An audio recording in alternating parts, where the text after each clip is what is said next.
दोस्तों इमेजिन करो कि आप एक क्रिकेट मैच खेल रहे हो जहां आपके पास सिर्फ एक बॉल है मैक्सिमम स्कोर करने के लिए। अब इस एक बॉल पर या तो आप सिक्स मार सकते हो या फोर, या फिर भागकर एक, दो या तीन रन बना सकते हो।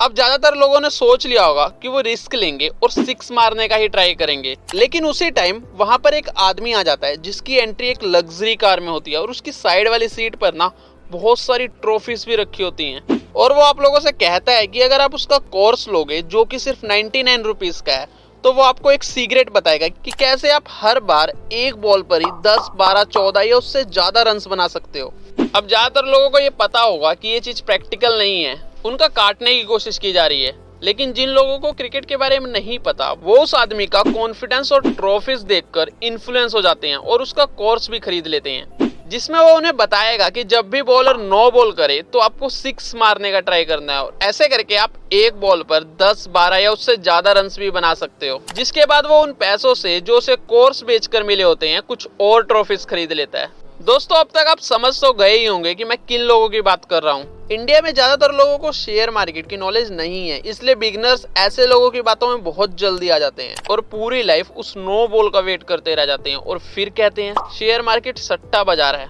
तो क्या सच में स्टॉक मार्केट सट्टा बाजार है? क्या हमारा इन्वेस्टमेंट यहाँ पर सेफ है?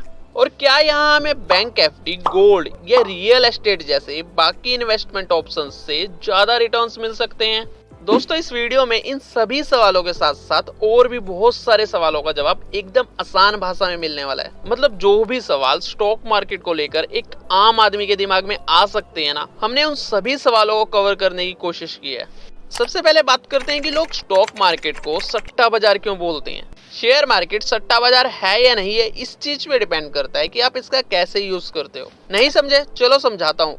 उससे पहले जल्दी से ट्रेडिंग और इन्वेस्टिंग के बीच में डिफरेंस समझ लेते हैं। ट्रेडिंग, जब आप स्टॉक्स को कम समय के लिए इस उम्मीद में खरीदते हो कि जब प्राइस ऊपर जाएगा तो उसे बेचकर पैसा कमा लेंगे, इसे ट्रेडिंग कहते हैं। आसान लगता है ना, पर इतना है नहीं, क्योंकि जरूरी नहीं शेयर का प्राइस ऊपर ही जाए, नीचे भी जा सकता है। शेयर प्राइस इंडिपेंडेंट है, इस पे आपका कोई कंट्रोल नहीं। ठीक वैसे ही जैसे बॉलर के नो बॉल डालने पर आप अपना कितना भी बेस्ट दो, आप सिर्फ प्रिडिक्ट कर सकते हो। अब ट्रेडिंग में आपको दो बार सही होना पड़ेगा। पहला कि शेयर प्राइस ऊपर जाएगा या नीचे, और दूसरा टाइम को भी प्रिडिक्ट करना पड़ेगा कि अगर ऊपर जाएगा तो किस टाइम ऊपर जाएगा, आज, कल, परसों या उसके बाद। तो हाँ, अगर यहाँ आप अपनी किस्मत आजमाना चाहते हैं तो ऐसे में स्टॉक मार्केट को सट्टा बाजार कहना गलत नहीं होगा। वहीं इन्वेस्टिंग की बात करें तो इसमें आप कुछ कंपनी को सेलेक्ट करते हो, उनके शेयर्स को खरीदते हो और लंबे टाइम के लिए छोड़ देते हो। साल दर साल जैसे जैसे कंपनी ग्रो करती है उसी तरह आपका इन्वेस्टमेंट भी ग्रो करता है। आपने कंपनी को पैसा दिया और उन्हीं पैसों का यूज करके कंपनी ने बिजनेस किया और आपके हिस्से का प्रॉफिट आपको लौटा दिया। इस केस में मुझे कहीं से भी जुआ या सट्टा नहीं लग रहा है। अब आपके दिमाग में ये सवाल आ रहा होगा कि इतनी सारी कंपनीज में से हम अपने लिए बेस्ट कंपनीज को कैसे पिक करें। डोंट वरी, मैं आपको इन्वेस्टिंग के कुछ ऐसे रूल्स बताऊंगा जिसका यूज करके आप सिर्फ 5 मिनट में अपने लिए बेस्ट स्टॉक्स पिक कर सकते हो। पर उससे पहले ये जान लेते हैं कि स्टॉक मार्केट में ही क्यों इन्वेस्ट करें। इंडिया आज के टाइम में वर्ल्ड की फास्टेस्ट डेवलपिंग कंट्री है और पूरी दुनिया इंडिया में इन्वेस्ट कर रही है, क्योंकि एक डेवलपिंग कंट्री का मार्केट सबसे अच्छी जगह होती है इन्वेस्टमेंट करने के लिए। और हम बात कर रहे हैं फास्टेस्ट डेवलपिंग कंट्री की, इसलिए इंडियन स्टॉक मार्केट की जो ग्रोथ है वो गोल्ड, बैंक एफडी या रियल एस्टेट से कहीं ज्यादा है। अगर स्पेसिफाई करूं तो बैंक एफडी 3 से 5%, गोल्ड 8 से 10% और रियल एस्टेट में 8 से 12% के आसपास का रिटर्न मिलता है। वहीं अगर हम इंडियन स्टॉक मार्केट के इंडेक्स NSE के निफ्टी 50 को देखें तो उसने पिछले 5 सालों में 92% के रिटर्न्स दिए हैं। इंडेक्स स्टॉक मार्केट का सबसे सेफेस्ट ऑप्शन होता है, जिसमें आपको कंपनी सेलेक्ट करने की जरूरत नहीं होती। लेकिन अगर आप अच्छी कंपनीज को सेलेक्ट कर सकते हैं तो आप इससे कहीं ज्यादा रिटर्न जनरेट कर सकते हैं। पर अगर आप ज्यादा रिस्क नहीं लेना चाहते तो इंडेक्स फंड में इन्वेस्ट कर सकते हैं, जिसमें निफ्टी 50 एक बेस्ट ऑप्शन है, जिसमें इंडिया की टॉप 50 कंपनीज कंबाइंड होती हैं और ये साल दर साल ऊपर ही जाएगा जब तक हमारी इकोनॉमी ग्रो करती रहेगी। लेकिन ये बात हम किसी डेवलप्ड कंट्री के लिए नहीं बोल सकते, जैसे कि जापान, जहां निक्के 225 ने पिछले 5 साल में सिर्फ 43%, टोक्यो स्टॉक इंडेक्स सिर्फ 36%, वहीं यूएसए के नेस्डैक ने 79% और डो जोन्स ने सिर्फ 32% के रिटर्न्स दिए हैं। हाँ, लेकिन इंडिया के लिए ये हम क्लियरली बोल सकते हैं कि स्टॉक मार्केट बेस्ट प्लेस है आपके पैसों को ग्रो करने के लिए। अब बात करते हैं क्या स्टॉक मार्केट में हमारा इन्वेस्टमेंट सेफ है और क्या होगा यदि हमारे ब्रोकर जैसे ज़ीरोधा, अपस्टॉक, 5 पैसा या एंजल वन भाग जाते हैं।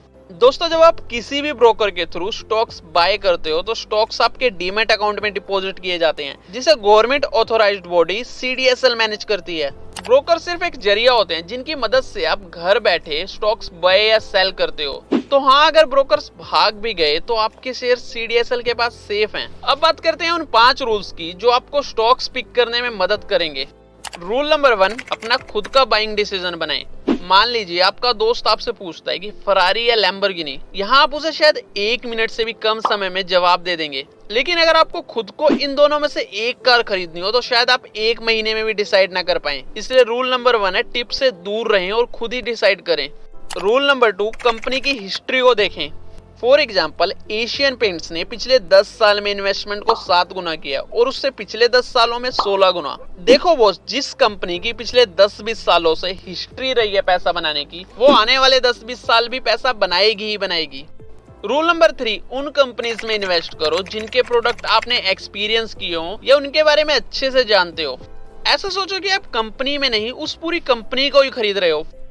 फॉर एग्जाम्पल, एक टाइम पर वॉरेन बफे दिन में 4 बॉटल्स कोको कोला पिया करते थे और उन्हें लगता था कि आने वाले टाइम में ये कंपनी पूरी दुनिया में एक्सपेंड करेगी, इसलिए उन्होंने अपनी वेल्थ का एक बड़ा हिस्सा कोको कोला में इन्वेस्ट किया था। Rule number 4, diversify your portfolio.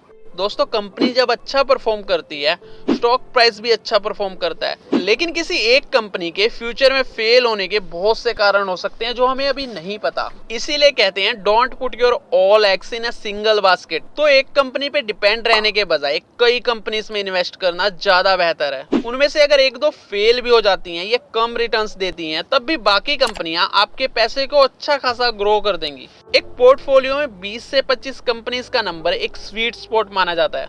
Rule number 5, किसी कंपनी में तब तक इन्वेस्टेड रहें जब तक कंपनी के पास वो रीजन है जिसे देखकर आपने इन्वेस्ट किया था।